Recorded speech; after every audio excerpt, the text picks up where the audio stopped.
Hello there, and welcome back to Grass Me Up, the premier podcast for lawn care and sports turf. I'm your host, Dr. Russell Sharp, the founder of Eutrema Limited. We manufacture premium fertilizers, novel biostimulants, and organic biopesticides. Obviously, one of our best-selling products is our unique liquid gypsum product. And there we talk about it flocculates, improves the drainage of clay soils. And one of the things that people often say is, well, my soil has not got any clay in it. And I just wanted to talk about that and how that is in 99.9% of the time incorrect. If you're in a garden or you're on a sports pitch, then there is going to be some clay in there. It's unlikely that you're going to have no clay at all. There are only two situations where you would have no clay at all.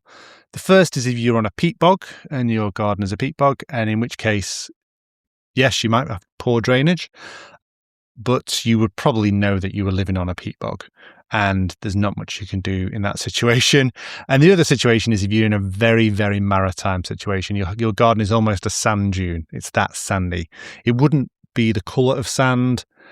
Sorry, it wouldn't be the colour of soil. It would be, very, very light sandy colour, and your issues there will be water table issues. You probably have some natterjack toads and some salt marsh plants in your garden.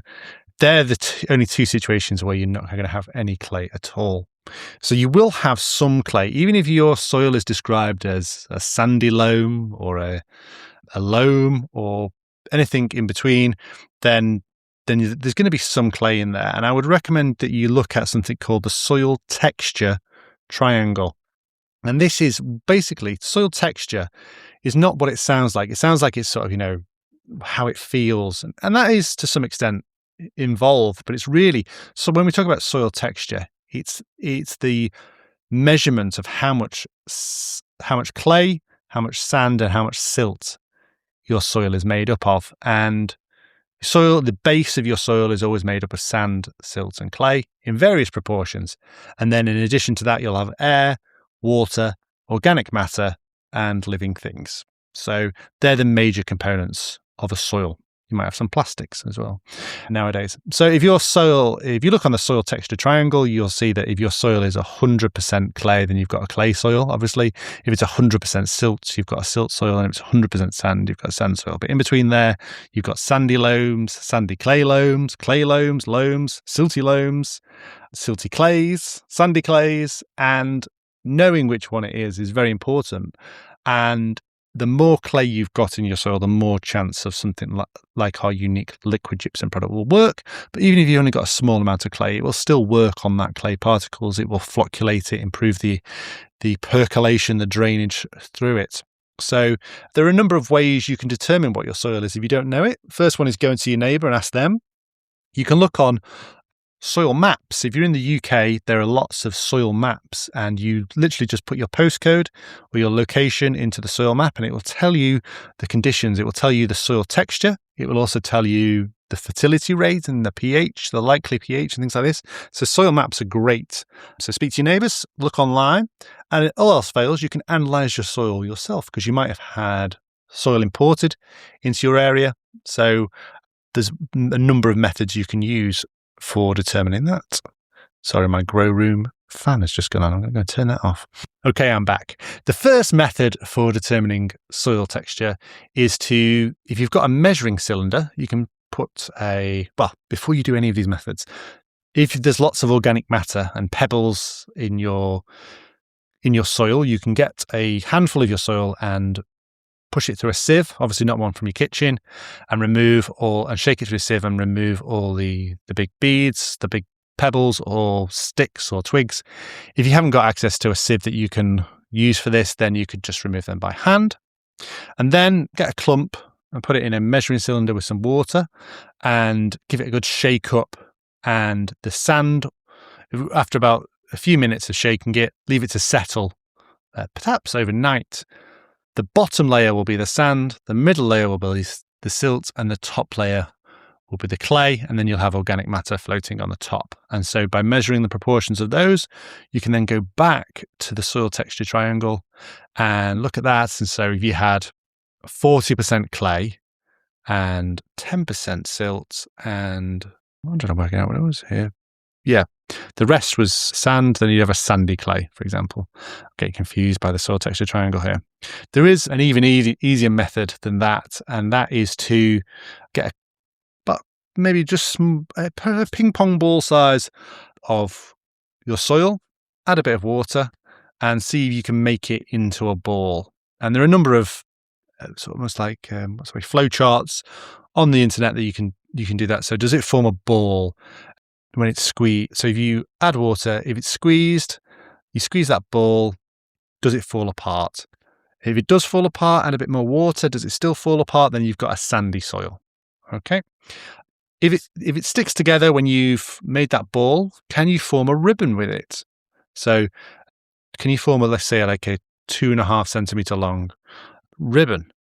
If it does, then that's great. If it's not, then you've got a loamy sand, which is a good soil. If it does form a ball, then you can then go on, does it form an even bigger ball? Does it form a ribbon? Go on to a bigger ribbon. So does it form like a 5 centimeter long ribbon? And then does it form an even longer ribbon that you can turn in on itself and form like a ring, like a wedding ring type, or a Haribo ring? If it does form that Haribo ring and it's nice and smooth, then you've got a clay soil. If it feels very smooth still, but a bit gritty, then you've got a sandy clay. If it won't form that ring, then you've got like clay loams, sandy clay loams. And if you only can form a small ribbon, then you've got a sandy loam or a loam. So they're the sort of methods. I've butchered the description of how you do that, but there are, as I say, there are flow charts online, and you'll find a YouTube video of how to do it as well. It's standard practice for horticultural students and agricultural students to learn how to do these tests. So if you've got a really, really clay soil, then that's going to hold lots of nutrients. That's the benefit of a good clay soil, but it will be prone to compaction and poor drainage. Hence the reason why we invented liquid gypsum for that process. If you've got a sandy soil, it will drain very quickly. It won't hold many nutrients, and so you need to apply nutrients little and often to prevent them washing away and causing environmental issues, and also so that your plants can be well fed and not be deficient in nutrients. And so knowing your soil is very, very important. Knowing the soil texture is probably the first thing you need to know, and then pH is the second thing you need to know. And I'll talk about pH testing and the importance of pH on another podcast episode, probably the next episode, really, because it's very important. We always talk about right plant, right place.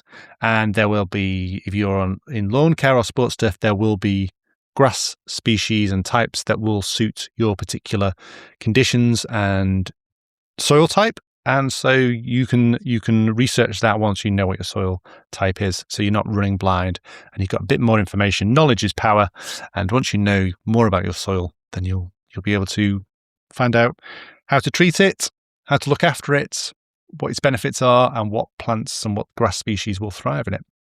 I hope that's been of note. If you've got any other comments about soil texture that you thought are interesting or I've missed or I've got wrong, then let me know. I'm more than happy to clarify. I haven't done much research for this episode. It's all just coming out the top of my head. Also important to note, if you are in a domestic garden, you don't want to be trying to change the soil texture. You can't import vast quantities of sand to make a clay soil better. That's not going. People try this when they've got drainage issues. It's not going to help. You would require vast quantities, that would, not be worthwhile economically. Yes, it can be done in sports turf, but even in sports turf, it's only done, say they import sand to do USGA greens on golf courses. They're very expensive, only the best golf courses, or they have to invest many, many years, almost decades worth of investment to do that. And in football, only the top teams have sand-based pitches. So you don't think your soil texture is something you want to change. It's something you want to work with. So that's been Grass Me Up for today. Hope you thought it was of note and interest. Leave us a review on Apple Podcasts or any of the other platforms if you thought it was amazing. And check out eutrema.co.uk for all those novel biostimulants, premium fertilizers, and organic biopesticides. Thank you very much for listening. Goodbye.